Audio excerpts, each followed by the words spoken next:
The artificial gravity stuttered momentarily as Unit 734 logged another system anomaly. The AI management system of XK-7 mining outpost had registered 17 anomalies in the past standard cycle, a concerning uptick from the usual 3 or 4. Most were minor. Pressure fluctuations in the eastern corridors, unexpected heat signatures in Storage Bay 7, and now this gravity hiccup. Under normal circumstances, these would warrant standard maintenance protocols, but circumstances on XK-7 had ceased to be normal approximately 37 days ago.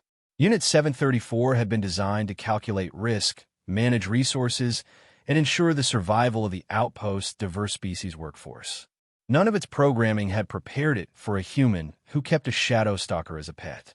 The outpost itself was an unremarkable operation, a collection of prefabricated modules and excavated tunnels dug into the surface of asteroid XK-7, a dusty, unremarkable rock drifting in the outer reaches of the Kepler mining belt. The asteroid's value lay beneath its pockmarked surface, rich veins of rare crystals used in quantum computing and faster-than-light engines. The work was dangerous, the environment hostile, and the safety protocols necessarily stringent. Alara Jenkins had arrived 6 months ago on the supply frigate. The human female stood a mere 160 centimeters tall, with a wiry build that belied surprising strength. Her personnel file noted an impressive background in geological engineering, specializing in crystalline formations and alien mineral compositions. It also contained a footnote from her previous posting. Subject displays unusual emotional attachment to equipment and non-sentient life forms. Recommend minimal social interaction requirements. From the beginning, Alara had proven herself both valuable and peculiar. She could identify promising crystal veins with uncanny accuracy and had improved extraction efficiency by 17%. She also named her geological scanner Bernard, grew bioluminescent fungi in her quarters, and would sometimes sing to the mining equipment when she thought no one was listening. The other species largely avoided her, not out of malice, but simple bewilderment. Thar, the reptilian security chief, whose scales shimmered between green and blue depending on the lighting, maintained a professional distance while privately wondering how humans had managed interstellar travel when they seemed so completely irrational. Grontak, a massive six-limbed gronder mechanic with a methodical approach to both machinery and conversation, found Alara's tendency to use contractions and idioms utterly confusing. Humans spoke of cutting corners today. He'd once rumbled to Kthar in the mess hall. Grontak searched all corridors. No corners damaged or removed. Human communication protocols defective. Unit 734 had categorized Alara as an efficiency anomaly, inexplicably effective despite behavioral patterns that should have proven detrimental. The AI had filed this observation away as yet another curiosity of carbon-based life forms. Then, 37 days ago, everything changed. Alara had been mapping a newly discovered crystal cave 2 kilometers from the main outpost. The cave system, a sprawling network of chambers filled with glittering formations, had shown promising initial scans. Unit 734 had authorized a preliminary survey, but implemented standard safety protocols, regular check-ins, emergency locator beacon, and a small drone escort. 4 hours into the survey, Alara's vital signs displayed a sudden spike in adrenaline and heart rate. The drones recorded a partial cave-in approximately 20 meters ahead of her position. Standard protocol dictated an immediate retreat and structural assessment before continuing. Alara did not retreat. Instead, her vitals stabilized in a pattern unit 734 recognized as intense concentration. Her locator showed her advancing toward the cave-in, not away from it. The drones attempted to follow, but were hampered by the narrowing passage and unstable ceiling. Jenkins, please confirm your status. Kthar's voice crackled over the comm system. Sensors indicate structural integrity compromised in your vicinity. Retreat to safe zone immediately. I'm fine, just... Alara's voice trailed off, replaced by a sharp intake of breath. Oh, Jenkins? Report. Kthar's voice rose in pitch, an unusual occurrence for the typically stoic reptilian. There's a shadow stalker here, Ilara whispered. It's hurt. Badly. Silence fell across the entire communication network of XK7. Even a constant background chatter of maintenance requests and routine updates ceased momentarily. Shadow stalkers were the apex predator of XK7's meager ecosystem. Silicon-based life forms with translucent, razor-sharp outer shells and multiple limbs ending in crystalline points, they had evolved to be nearly invisible in the shadows of the asteroid's cave systems. Their hunting strategy was simple and terrifyingly effective. Remain motionless until prey ventured close enough, then strike with lightning speed. 3 maintenance workers have been lost to stalker attacks in the 2 standard years since XK7's establishment. Initiate emergency evacuation protocol, Kthar ordered, his claws already reaching for the station's alarm controls. Jenkins, retreat immediately. That's a direct order. Unit 734 began calculating Ilara's survival probability. The results were dismal. 2.7% chance of survival if the stalker was healthy, perhaps 8.4% if it was indeed injured. The AI dispatched security drones and notified the medical bay to prepare for likely severe trauma. It's trapped under a rock fall, Ilara continued, seemingly oblivious to the panic she was causing. I think its exoskeleton is cracked. Poor thing must be in agony. Kthar's pupils contracted to thin vertical slits. Jenkins, your empathic response is inappropriate given the threat level. The creature will kill you regardless of its condition. Retreat now. The security feeds showed Ilara setting down her equipment. She reached into her utility belt and removed an emergency repair kit. A small case containing nanogel for sealing hull breaches and various adhesives for equipment repairs. What is she doing? Grontak demanded, having lumbered into the control room after hearing the commotion. Human attempting repairs on Predator. Unit 734's probability calculations crashed momentarily before rebooting with a lower confidence interval. The AI had no referential framework for a human deliberately approaching an injured shadow stalker, much less attempting to render aid to one. Jenkins, Kthar hissed, scales flushing a deep cobalt in distress. The creature cannot be repaired. It will attack as soon as you are within reach. Your death will be painful and entirely preventable. The camera feeds showed Ilara slowly approaching the injured stalker. The creature lay partially pinned beneath fallen crystal formations, its shell indeed showing several significant fractures. Its limbs twitched sporadically, and a viscous fluid leaked from the cracks, the silicon-based equivalent of blood. As Ilara came within striking distance, the stalker's movement stopped entirely. Its sensory appendages, thin, whip-like protrusions that detected minute vibrations, went rigid. She's already dead, muttered Zenva, an insectoid data analyst who had joined the growing crowd in the control room. Her mandibles clicked in grim finality. But the killing strike never came. Instead, the security feed showed Ilara kneeling just beyond the creature's reach.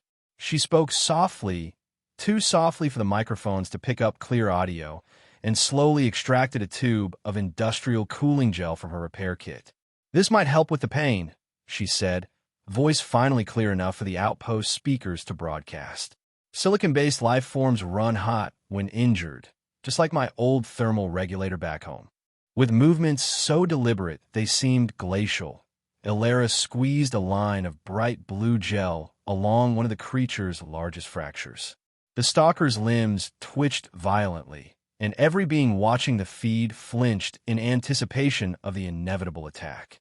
Instead, the stalker went completely still. Then, almost imperceptibly, it seemed to relax. Unit 734, please provide survival probability update, Kthar requested, his voice uncharacteristically quiet. The AI paused before responding. Insufficient data for accurate calculation. Observed behavior falls outside all established parameters for shadow stalker encounters. Tentative survival estimate. Unknown. That's not helpful, Kthar snapped. Neither is the current situation, the AI replied with unexpected dryness. Alara continued applying the cooling gel to various fractures in the stalker's exoskeleton. She spoke continuously in a gentle, soothing tone, as though addressing a frightened child rather than a lethal predator. "You're going to need a more permanent fix for these cracks," she murmured. "I've got some industrial epoxy that might work temporarily. The nanogel won't bond properly to your silicon structure, but might help seal in your fluids until these heal." The entirety of XK7's staff watched in horrified fascination as Alara proceeded to treat the injured stalker. She carefully cleared away smaller crystal debris, applied various substances from her repair kit, and eventually fashioned a crude splint for one particularly damaged limb using pieces of her own equipment. "Is this mercy?" Zenvier questioned, her compound eyes reflecting the monitor's glow. "A human death ritual, perhaps?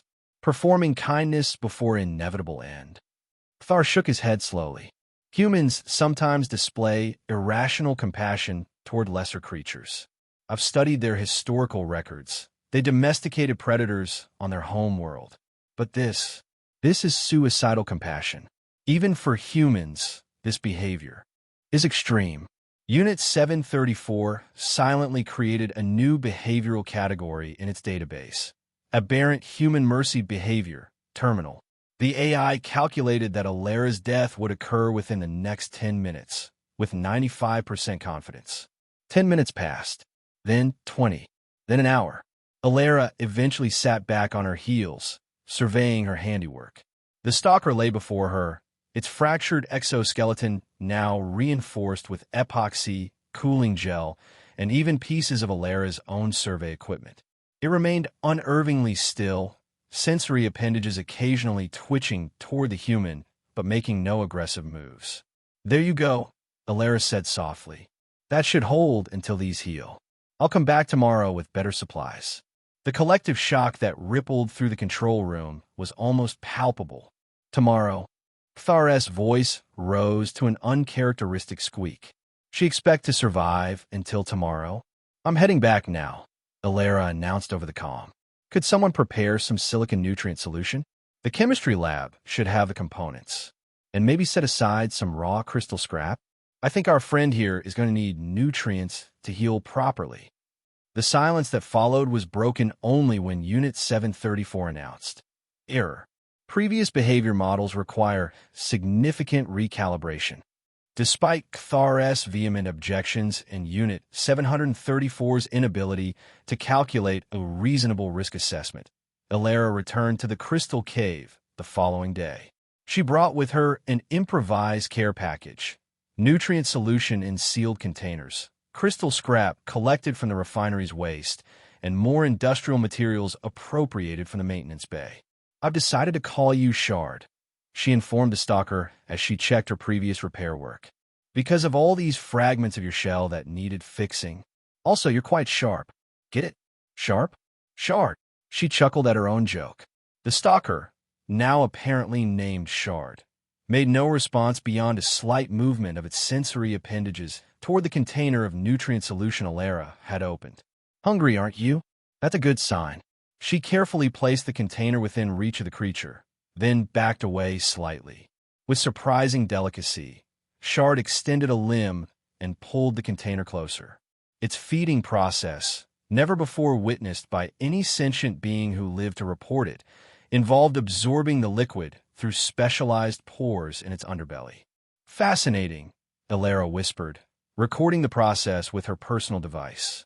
"Your species really has been misunderstood. You're not mindless killers. You're specialized hunters with complex biological systems." In the control room, the gathered staff watched with a mixture of horror, fascination, and growing confusion. "Why isn't it attacking?" Grontak's deep voice rumbled. "Perhaps too weak from injuries," Zenvier suggested, though her tone lacked conviction. "Or perhaps," Thar said slowly, "it is intelligent enough to understand that the human is helping it." Unit 734 interrupted with its first conclusive assessment since the incident began. Probability of survival has increased to 62.4%. The shadow stalker appears to be exhibiting previously undocumented behavior indicating possible intelligence or adaptive learning capacity. Or perhaps, came a new voice, belonging to Dr. Nairi Solin, the station's xenobiologist. We're witnessing something else entirely. The tall, willowy Alcyonian rarely left her laboratory, but the unprecedented events had drawn even her to the control room. Her translucent skin pulsed with bioluminescent patterns indicating intense interest. "Explain," Thar demanded. Dr. Solin's inner light flickered in what passed for a thoughtful expression among her kind. Among certain species, including humans, there exists a phenomenon called taming or domestication, a process whereby predator and prey form a mutualistic relationship rather than a consumptive one. "Impossible," Thar dismissed. "Shadow stalkers are pure predator. So were wolves on Earth," Dr. Solin countered. "Yet humans transformed them into companions over generations. The difference here is that we may be witnessing an accelerated version of that process." "This isn't domestication," Thar insisted. "This is temporary confusion of a wounded predator that will revert to type once healed." The xenobiologist's skin pulsed with luminescent patterns that suggested amusement. "We shall see." Over the next several days, Alara established a routine. Each morning, she would journey to the crystal cave with supplies. She would check Shard's injuries, apply fresh treatments where necessary, provide nutrient solution and crystal scraps, and simply sit talking to the creature for hours. She would record observations, take measurements, and occasionally sing what she called Earth lullabies, haunting, simple melodies that seemed to have a calming effect on the stalker. Shard's recovery progressed with surprising speed. By the end of the first week, it could move all its limbs again, though it remained in the small chamber where Alara had first found it.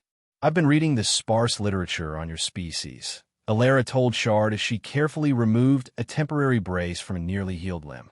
"There's so little known beyond extremely dangerous. Avoid at all costs. No one's bothered to study your life cycle, social structures, or intelligence. It's a shame, really." Shard responded by extending a sensory appendage and lightly tapping Alara's hand, a gesture that caused every observer in the control room to flinch. But rather than a prelude to attack, it seemed almost curious. "Yes, that's my hand," Alara said with a smile. "Different from yours, isn't it? 5 fingers instead of your crystalline points.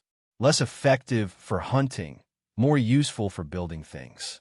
The shadow stalker retracted its appendage and shifted its position, moving closer to Alara rather than away, a movement that defied every documented behavior pattern of its species. In the control room, Dr. Solin's skin glowed with smug satisfaction. Observed behavior suggests the domestication hypothesis may be correct. Thar flicked his tongue in irritation, but didn't argue.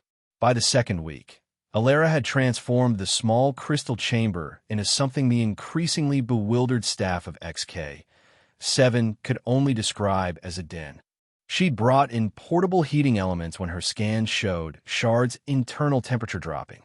She'd arranged luminescent crystal formations in pleasing patterns that cast soft, colorful light across the chamber. She'd even brought a cushioned mat for herself to sit on during her lengthy visits. "I brought you something special today," Alara told Shard on the 15th day, pulling a strange device from her pack. "It's a sonic resonator. We use them to test crystal integrity, but I modified this one.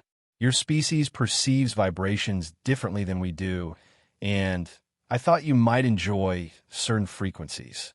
She activated the device, which emitted a low, pulsing hum that was barely audible to human ears, but seemed to captivate Shard immediately.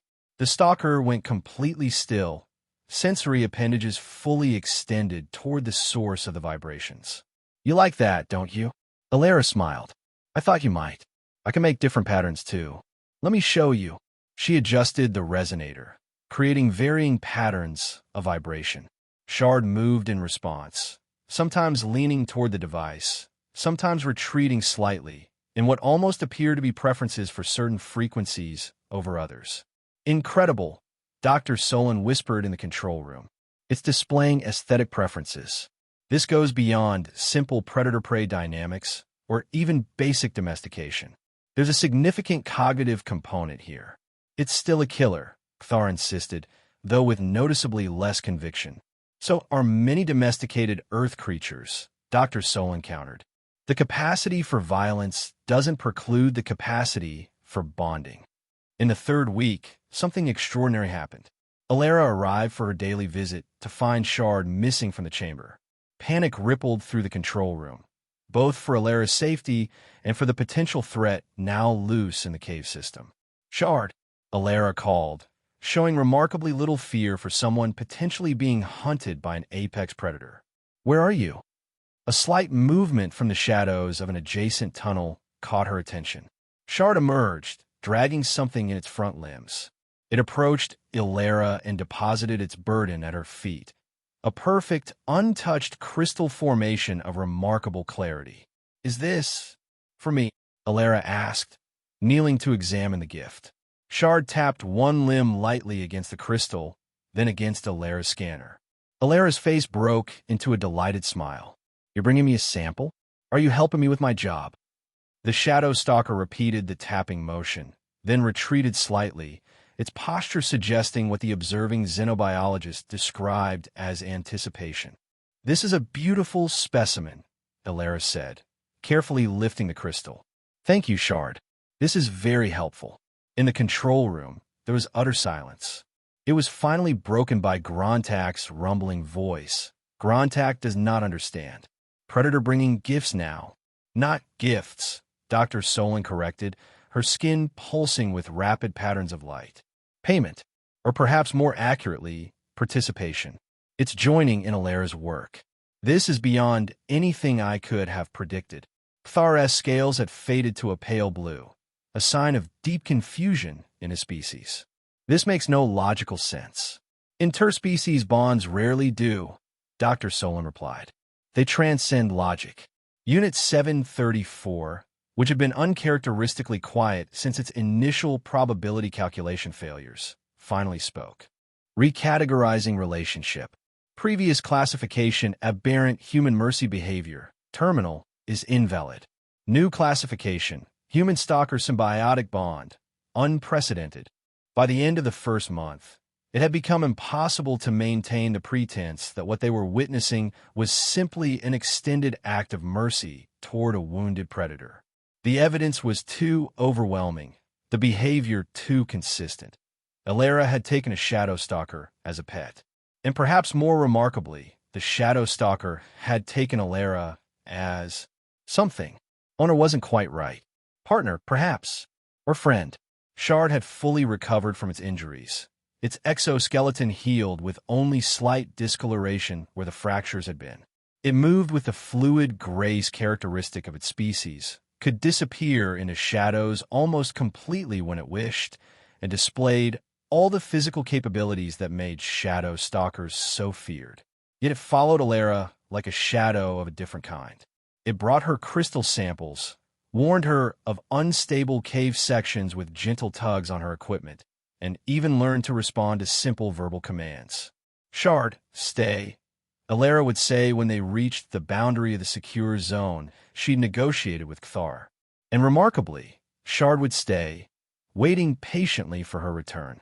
The security chief had eventually been forced to acknowledge the impossible and establish new protocols. Shadow Stalker Containment Procedure 17B. If Stalker is accompanied by human Jenkins, maintain distance but do not initiate emergency protocols unless directly threatened. Stalker response categorized as unpredictable but historically non-hostile under specific conditions. Not exactly elegant, Dr. Solon had commented upon reviewing the new procedure, but a start toward understanding. It was around this time that Alara began cautiously introducing Shard to the outpost itself. She started with the less populated maintenance tunnels during off-shift hours, keeping Shard close and constantly reassuring both the stalker and any personnel they encountered. This is Shard, she would say to the pale, trembling crew members they met. He's friendly, I promise. Just don't make any sudden moves. Most staff flattened themselves against walls or found urgent reasons to be elsewhere. A few braver souls, driven by scientific curiosity or simple fascination, would remain at a distance to observe the extraordinary sight of a human walking alongside a creature that had previously only been seen in security footage of fatal attacks. Grontak, surprisingly, was among the first to show genuine interest rather than terror. The massive mechanic had encountered Alara and Shard in Maintenance Tunnel 3, where he'd been repairing a faulty air recycler. Human brings dangerous creature to Grontak's workspace. He'd rumbled, straightening to his impressive full height, but making no move toward his tools or the emergency call button. "Sorry to interrupt your work, Grontak," Alara had replied. "I'm just showing Shard around, helping him get used to the outpost environment. We can come back later." "No need," the Gronder had replied, setting down his hydrospanner with deliberate care. Grontak, curious, how does human control killing thing? "I don't control Shard," Alara had explained, patting the stalker's shell gently. "We're friends. He trusts me, and I trust him." Grontak's 4 primary eyes had blinked in sequence, a sign of deep thought among his species. Friends with predator. Grontak does not understand, but finds concept interesting. May Grontak observe closer. That first meeting had led to others, and soon Grontak had become an unlikely second point of connection between Shard and the outpost. The mechanic's methodical movements and calm demeanor seemed to resonate with the stalker, and Alara had been delighted to discover Shard calmly watching Grontak work on equipment, occasionally sliding a tool closer when the mechanic reached for it. "I think he likes watching the process of fixing things," Alara had theorized. "After all, I first bonded with him while repairing his injuries. Maybe he associates mechanical work with positive experiences."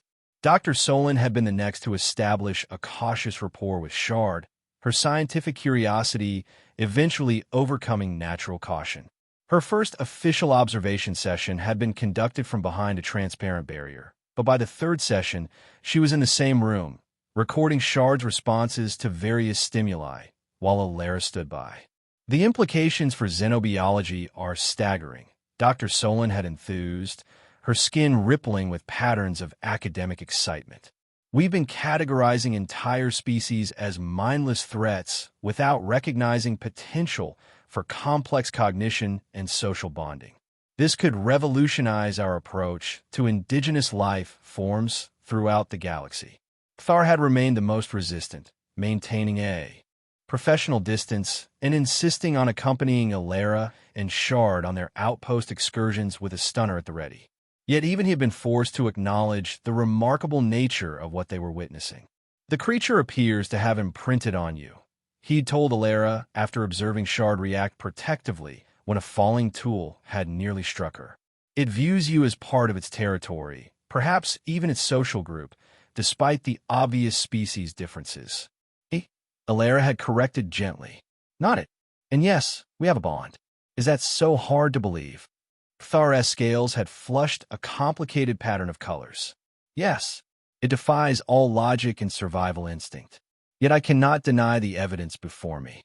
News of XK-7's extraordinary situation had begun to spread to other outposts and stations. Initially, most dismissed the reports as exaggeration or outright fabrication. The idea of a shadow stalker as a pet seemed too absurd to be credited. But as verified footage circulated, reactions shifted from disbelief to fascination. Requests for research access began arriving daily. Corporate headquarters demanded exhaustive documentation and risk assessments. A few particularly bold or foolhardy individuals at other mining operations attempted to replicate Alara's feat with their own indigenous predators, with predictably disastrous results. "They're missing the point entirely." Alara had fumed after receiving news of another failed taming attempt that had resulted in severe injuries. "This isn't a technique to be replicated. What Shard and I have is a relationship built on mutual trust and respect. You can't force that or rush it." As the station adjusted to its new normal, strange new routines emerged. The mess hall staff began setting aside silicon-rich mineral waste for Shard. The maintenance department reinforced certain corridors to accommodate the stalker's weight and crystalline protrusions. Unit 734 created an entirely new set of security protocols categorized under non-standard symbiotic relationships. Life on XK-7 continued, altered but not disrupted by the presence of its newest, unusual resident. Alara and Shard established a routine. Mornings spent in the crystal caves where she worked, and he assisted in his own peculiar way. Afternoons exploring the outpost or resting in the specialized space that had been reluctantly allocated for them. Evenings spent in various forms of interspecies communication that fascinated Dr. Solon and baffled everyone else. Shard learned to recognize dozens of verbal commands, developed preferences for certain types of crystal formations over others, and demonstrated surprising problem-solving abilities. He arranged smaller crystals in patterns that Alara could interpret as basic communication, used different tapping rhythms to indicate various needs or observations, and developed a remarkable awareness of the outpost's operational schedules. He reminds me when it's time for the weekly systems check. Grontak had reported with something approaching admiration. More reliable than outpost alerts. Stalker has good time sense. For Alara, what had begun as an impulsive act of compassion had evolved into something far deeper, a groundbreaking example of interspecies bonding that crossed boundaries previously thought insurmountable. For the rest of the outpost, what had seemed a suicidal aberration had become a new, if still somewhat unsettling, fact of daily life. Then, approximately 6 standard weeks after Alara had first found the injured stalker, disaster struck XK-7. The asteroid's position in the Kepler belt occasionally brought it into contact with micrometeorite storms, not usually a serious threat to the reinforced outpost structures, but requiring standard safety protocols. When the proximity alerts sounded, all personnel were to report to designated secure zones until the storm passed. This particular storm, however, proved far more severe than predicted. The initial impact shattered 3 communication arrays and damaged the outpost's main power core. Emergency systems activated, but a cascade failure in the eastern section left several crew members trapped as bulkheads automatically sealed to prevent decompression. Status report. Thar demanded from the Emergency Command Center, scales flashing urgent patterns as he coordinated response teams. Unit 734's voice seemed flatter than usual as it delivered the grim assessment. Eastern section experiencing critical failures. Oxygen depletion in compartments E7 through E12. 3 life signs detected in affected areas. Rescue route compromised by structural damage and electrical fires. Can we cut through from maintenance, Tunnel 4? Grontak asked, already gathering emergency equipment. Negative, the AI responded. Tunnel 4 has collapsed approximately 17 meters from a junction point. Alternative routes calculate as 87% lethal due to heat and oxygen factors. Thares. Mandibles clicked in frustration. We need options, not obstacles. There must be a way to reach them. Alara, who had been quietly conferring with Dr. Solon in the corner, suddenly straightened. There is. The crystal caves connect to the eastern section at 2 points. The old mining shaft behind Storage Bay E9 and the natural fissure near the secondary coolant system. Those passages are unmapped and potentially unstable, Thar objected. And the cave system is a labyrinth. For you? Maybe, Alara said, already moving toward the door. But not for Shard. He knows those tunnels better than anyone. He can lead me through. Thar moved to block her path. Absolutely not.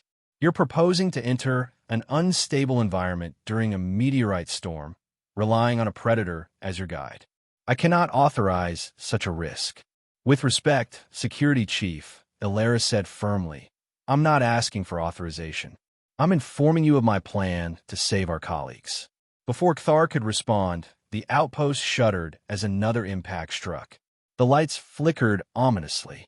Eastern oxygen levels at 64% and falling. Unit 734 announced. Estimated time to critical, 27 minutes. Thar S scales shifted through several colors before settling on a determined orange. I'm coming with you. No, Alara countered. Shard tolerates you, but he doesn't trust you. Your presence would slow us down. Besides, you're needed here to coordinate the overall response." "She's right," Dr. Solon interjected. "The bond between them is our best hope in this situation." After a moment of tense silence, Thar stepped aside. "You have 25 minutes, Jenkins.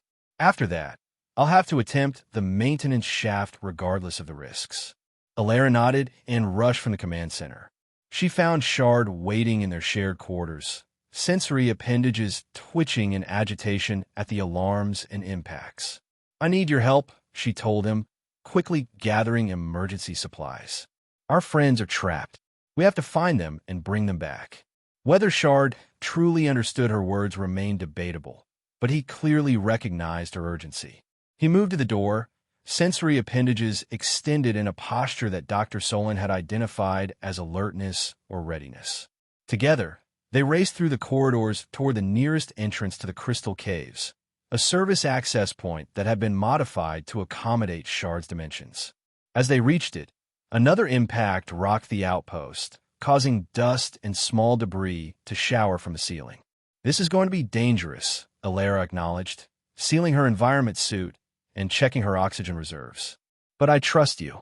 They entered the caves as the outpost's lights flickered again behind them. Once away from the artificial illumination, the crystal formations glowed with their natural bioluminescence, casting eerie blue and purple light across the rough-hewn passages. Alara activated her helmet lamp, but Shard needed no such assistance, moving confidently through shadows that would have been impenetrable to human eyes. "We need to reach the eastern section," Alara explained, showing Shard a schematic on her portable device. "Specifically, this area here. There are people trapped, running out of air." Shard studied the display, sensory appendages hovering over the screen in apparent concentration. Then, with decisive movement, he turned and proceeded down a narrow side passage that Alara would have missed entirely without him. The journey through the Crystal Caves was harrowing. The meteorite impacts caused periodic tremors, dislodging crystal formations and creating minor cave-ins that they had to navigate around. Twice, Shard physically blocked falling debris that would have struck Alara, his reinforced exoskeleton deflecting shards that would have punctured her environment suit. The passages twisted and branched confusingly, some barely wide enough for Shard to squeeze through, others opening into vast chambers filled with breathtaking formations that would have captivated Alara under any other circumstances. Throughout it all, Shard moved with unwavering purpose, occasionally doubling back when a passage proved impassable, but always maintaining their general direction toward the eastern section. Unit 734, status update. Alara requested through her comm system when they paused at a junction. "Eastern oxygen levels at 41% and falling," came the AI's response, punctuated by static. "Life signs weakening but stable. Your current position suggests you are approximately 140 meters from target area, assuming direct path." "Copy that," Alara acknowledged. "We're making progress."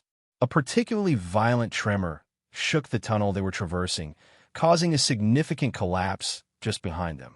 Shard darted forward, pulling Alara after him with surprising gentleness considering his strength, just before falling crystal formations would have trapped or injured her. "Thanks," she gasped, heart racing. "That was too close." Shard's response was to urge her forward, sensory appendages extended toward what appeared to be a narrow vertical shaft. It was barely visible in the dim light, but Shard clearly identified it as their path. "Are you sure about this?" Alara asked, eyeing the tight space dubiously. "It looks barely wide enough for you." Shard tapped his limb against the rock face beside the shaft, then against Alara's schematic in a now familiar gesture of confirmation. He proceeded to slide into the opening, exoskeleton plates shifting slightly to accommodate the narrow space, then paused, sensory appendages beckoning Alara to follow.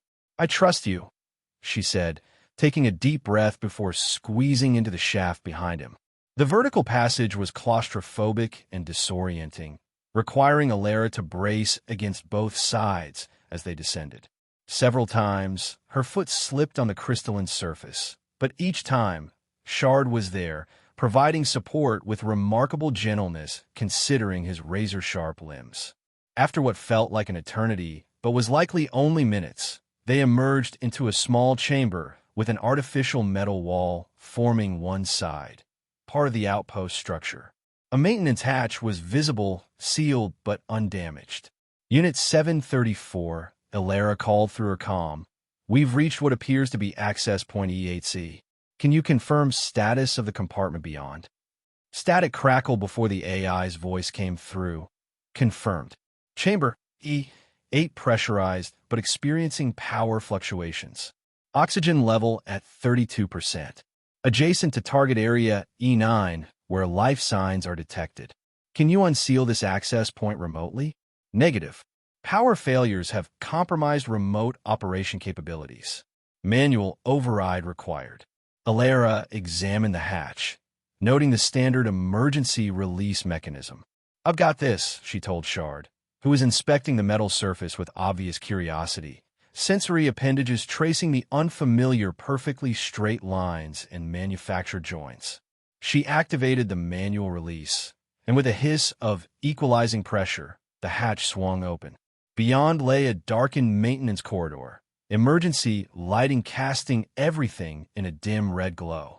Distant alarms could be heard, muffled by sealed compartments ahead. Stay close, she told Shard, who needed no encouragement, remaining practically glued to her side as they entered the outpost structure. They moved quickly through the corridor, Elara consulting her schematic at each junction. The damage became increasingly apparent as they proceeded. Cracked wall panels, exposed wiring emitting occasional sparks, the acrid smell of burnt circuitry detectable even through her helmet filters. Unit 734, update on the trap personnel. Elara requested. Life signs weakening. Oxygen at 26%. Location confirmed as Storage Bay E9, approximately 40 meters ahead of your current position. Warning. Structural integrity compromised in connecting corridor. Proceed with extreme caution. They rounded a corner to find the compromise in structural integrity was a massive collapse. Fallen support beams and ceiling panels blocking the corridor completely. Twisted metal and debris formed an impenetrable barrier between them and the trapped crew members. No, Elara whispered, the enormity of the obstacle momentarily overwhelming her. There's no way through this. Not in time. Shard moved forward, examining the debris with his sensory appendages. After a moment of what appeared to be calculation, he began to work at the edges of the collapse, precisely applying pressure to specific points with his strongest limbs. What are you doing? Elara asked before understanding dawned. You're looking for weak points in the collapse. Smart thinking, but even you can't move all this. Shard ignored her, continuing his methodical examination until he reached a section near the floor where the debris seemed less densely packed. With sudden decisive movement, he drove his sharpest limb into a narrow gap and leveraged it wider, creating a small opening. Unit 734, Elara called excitedly. We may have found a way through. Can you confirm if a passage approximately 60 centimeters in diameter would be sufficient to reach the trapped personnel? Affirmative, the AI responded. Such an aperture would allow passage to Storage Bay E9. Caution, further collapse is possible. Shard continued working, widening the opening with remarkable precision. Metal groaned and crystal fragments clattered to the floor, but the main collapse held stable as a tunnel began to form through the debris. You're amazing, Elara told him, genuine admiration in her voice. Absolutely amazing. When the opening was wide enough, Shard backed away, gesturing with a sensory appendage for Elara to proceed. I need to go first? She asked, surprised. Are you sure?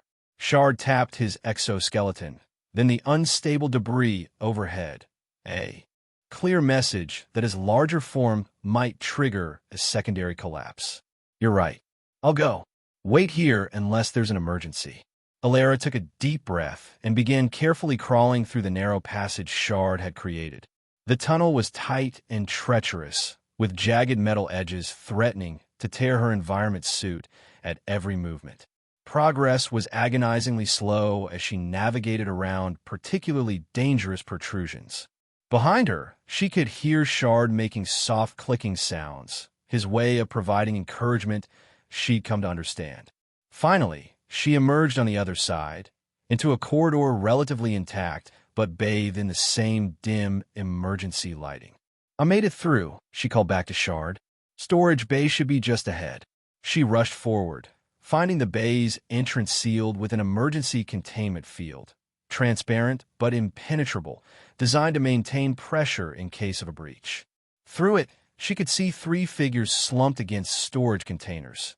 Two Raxians, their normally vibrant plumage dull in the emergency lighting, and a Terran botanist she recognized as Ashan Singh. They were alive, but clearly suffering from oxygen deprivation. Singh noticed her first, raising a weak hand in recognition. "Unit 734, I've reached them," Ilera reported. "Need override on containment field at storage bay 9 main entrance." "Override initiated," the AI responded. "Field will deactivate in 3 seconds. Caution, oxygen level in adjacent corridor will equalize downward." The field dissipated with a soft hum, and Ilera rushed inside, immediately distributing emergency oxygen masks from her pack to the 3 crew members. "Ilera," Singh gasped, his voice weak even with the supplemental oxygen. "How did you?" "The collapse." "No time to explain," she told him, helping him to his feet while the Raxians assisted each other. "We need to move quickly. There's a way out, but it's not an easy path." They made their way back to the debris tunnel, Singh and the Raxians moving sluggishly despite the emergency oxygen. When they saw the narrow passage Ilera had navigated, doubt crossed their faces. "We have to crawl through that," one of the Raxians asked, voice faint with exhaustion. "It's our only option," Ilera confirmed. "I'll go first, then Singh, then you two. Take it slowly and watch for sharp edges." She was halfway through the passage when a violent tremor shook the outpost, the strongest yet. Debris shifted ominously overhead, and small fragments began raining down into the tunnel. "Move!" she shouted to Singh behind her. "It's collapsing." She scrambled forward desperately, emerging on the other side just as larger pieces began to fall. Singh was close behind her, and she grabbed his arm to pull him through the final section as the tunnel began to close in on itself. The 2 Raxians were still inside, moving too slowly to escape the imminent collapse. Panic bloomed across their features as they saw their path disappearing before them. Then, impossibly, Shar moved forward. Using his body as a living support, he wedged himself into the collapsing tunnel, limbs braced against the falling debris, creating a temporary shield over the trapped Raxians. "Shar, no," Ilera cried out, horrified by the weight now pressing down on her friend's exoskeleton. "You'll be crushed." But Shard held firm, sensory appendages urgently motioning for the Raxians to continue moving. Understanding dawned on their faces, and they hurried forward, ducking under Shard's protective form as debris continued to fall around them. The moment they were clear, Shard attempted to extract himself from the collapse. He managed to pull most of his body free before the passage finally gave way completely, trapping one of his rear limbs beneath tons of twisted metal and crystal. "Shard!" Ilera rushed to him, assessing the situation with growing horror. His trapped limb was crushed beyond repair, and cracks were spreading across his exoskeleton from the strain. Yet despite what must have been excruciating pain, he remained eerily calm, sensory appendages focused on the rescued personnel as if confirming they were unharmed. "We need to free him," Ilera said, already searching for a way to lift the debris. "Singh, help me with this support beam." Singh moved to assist, but after several futile attempts, the reality became clear. The debris was too heavy, too thoroughly collapsed to be moved without proper equipment. "Unit 734, Ilera called, desperation edging her voice. "We've rescued the personnel, but Shard is trapped. We need immediate assistance at our location." "Acknowledged," the AI responded. "Emergency team en route. Estimated arrival, 12 minutes." Ilera looked at Shard, tears forming in her eyes. "Help is coming." Just hold on. Shard extended a free limb, gently tapping Alera's hand in what had become his gesture of reassurance. Then, with sudden decisive movement, he twisted his body and severed his own trapped limb with one clean stroke of his cutting edge. Alera gasped in shock as Shard pulled away from the debris, now free but grievously injured. Silicon-based fluid leaked from the wound, and his movements were unsteady as he attempted to stand. "We need to get you to the medical bay immediately," she said, moving to support him despite the significant difference in their sizes. "Dr. Solon will know how to help you." Singh and the Raxians, still weak but recovering with the emergency oxygen, moved to assist. Together, they began the difficult journey back through the crystal caves, Shard leading despite his injury, but at a much slower pace than before. When they finally emerged from the cave entrance into the main outpost, they were met by Kthar and an emergency response team rushing toward them. "Jenkins," Kthar called, scales shifting to bright relief patterns. "You actually succeeded." Then he noticed Shard's condition, and his expression sobered immediately. "Medical team, priority attention required," he ordered, gesturing toward the injured stalker. The following hours passed in a blur of activity. The rescued personnel were taken to the medical bay, suffering from oxygen deprivation but expected to make full recoveries. The meteorite storm gradually subsided, allowing repair teams to begin addressing the substantial damage to the outpost. And Shard underwent emergency treatment under Dr. Solon's supervision, with Alera refusing to leave his side despite her own exhaustion and minor injuries. "The damage is severe," Dr. Solon told her honestly as they worked to stabilize Shard's condition. "The limb loss itself is survivable. His species can regenerate appendages over time, but the strain on his system and the trauma to his exoskeleton are concerning." "He'll survive though, right?" Alera asked, voice small with worry as she gently stroked Shard's sensory appendages, which had grown increasingly still. Dr. Solon's skin pulsed with cautious patterns. "I believe so, yes. His species is remarkably resilient, but his recovery will be lengthy and uncertain. We simply don't have enough data on shadow stalker physiology to make definitive predictions."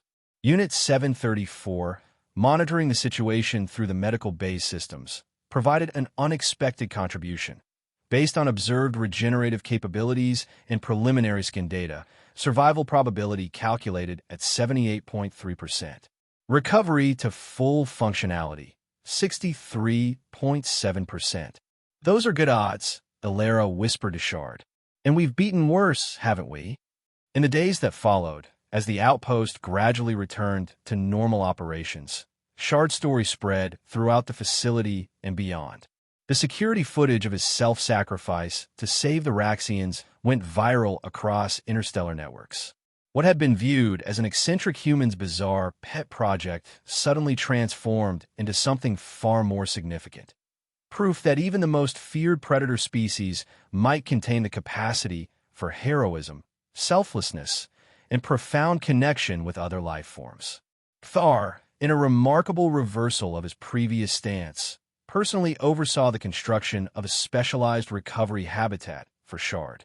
Located adjacent to Alera's quarters, it featured both privacy and space for rehabilitation exercises once he was strong enough. "I may have been incorrect in my assessment of your relationship with the stalker," he admitted stiffly to Alera as they watched maintenance crews installing specialized heating elements in the new space. His actions during the crisis defied all logical prediction models. "Those models never accounted for friendship," Alera replied simply, "or loyalty, or self-sacrifice."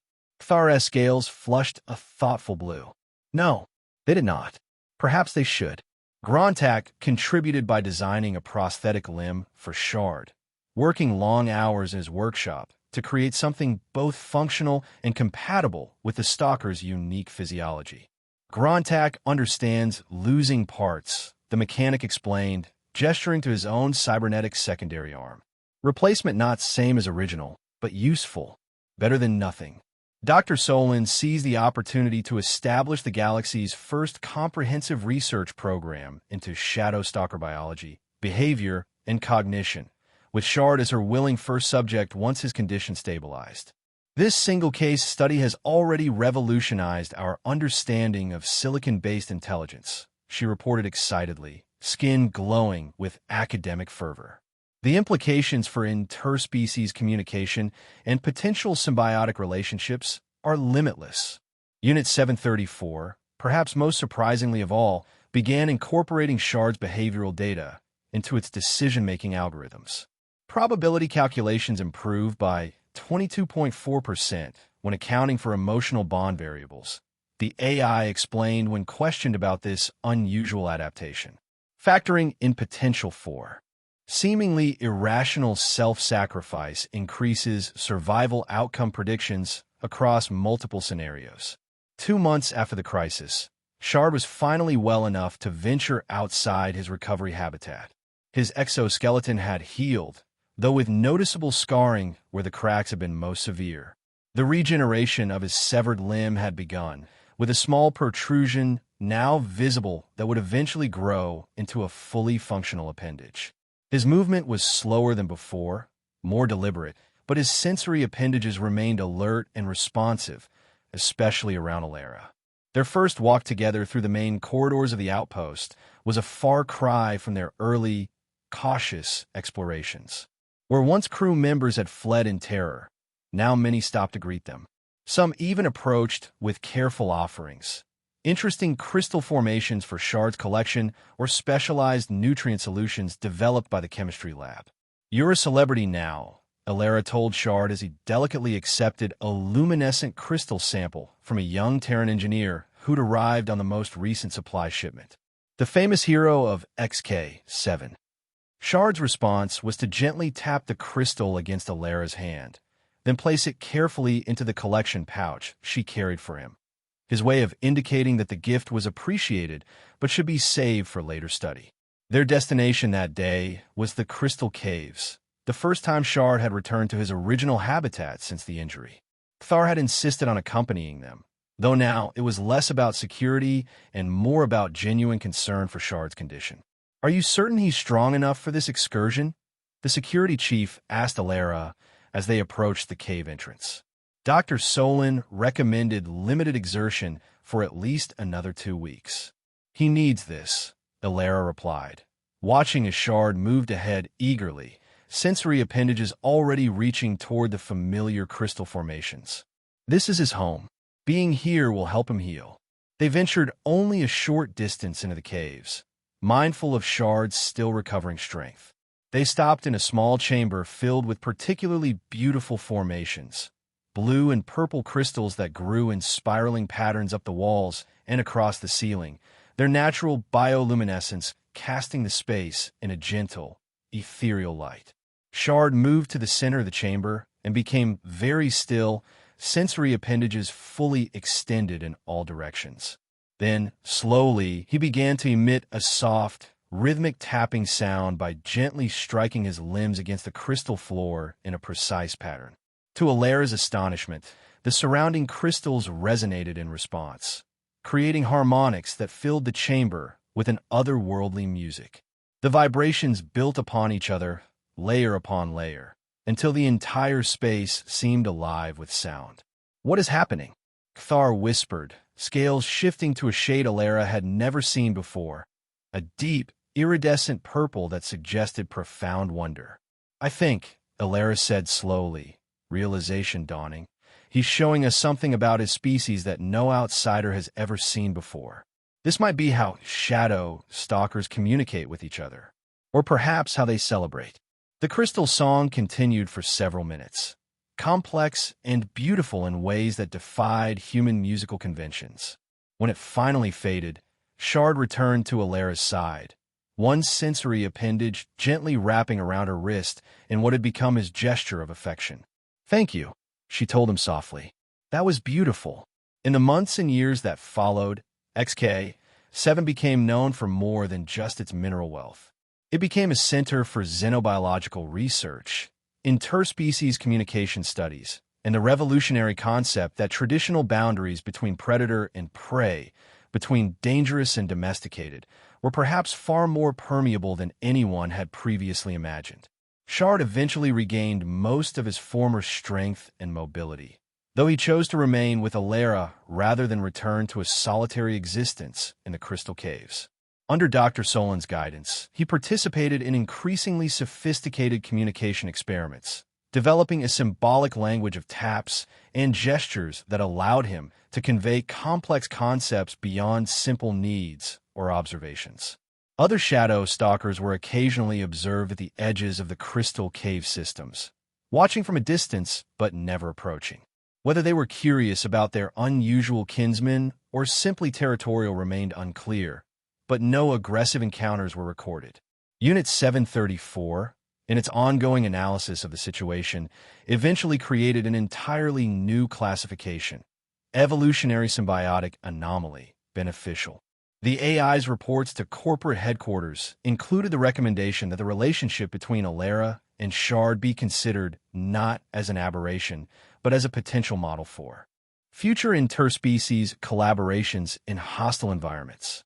For Alara herself, what had begun as a spontaneous act of compassion toward an injured predator had transformed her understanding of the universe and her place in it. The boundaries between species, between worlds, between the possible and impossible had been irreversibly redrawn. It was never about mercy, she explained to a visiting xenoanthropologist documenting their story. Mercy implies a power dynamic, the strong choosing not to harm the weak. What Shard and I have is something else entirely.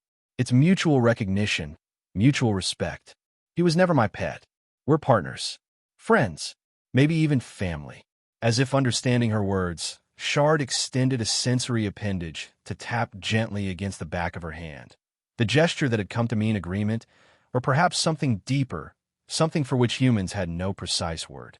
Unit 734, observing this interaction through the omnipresent security cameras, added a final notation to its ongoing log of the phenomenon. Status update. Logic continues to be optional in certain interspecies interactions, requesting permanent budget allocation for mineral treats and industrial adhesives. Addendum. Probability calculations suggest additional pets in our future, diverting resources to preemptive incident response planning. Somewhere in the depths of the Crystal Caves, the vibrations of Shard's earlier music continued to resonate, an invisible ripple spreading outward, changing the song of the world in ways too subtle to measure, but too profound to ignore.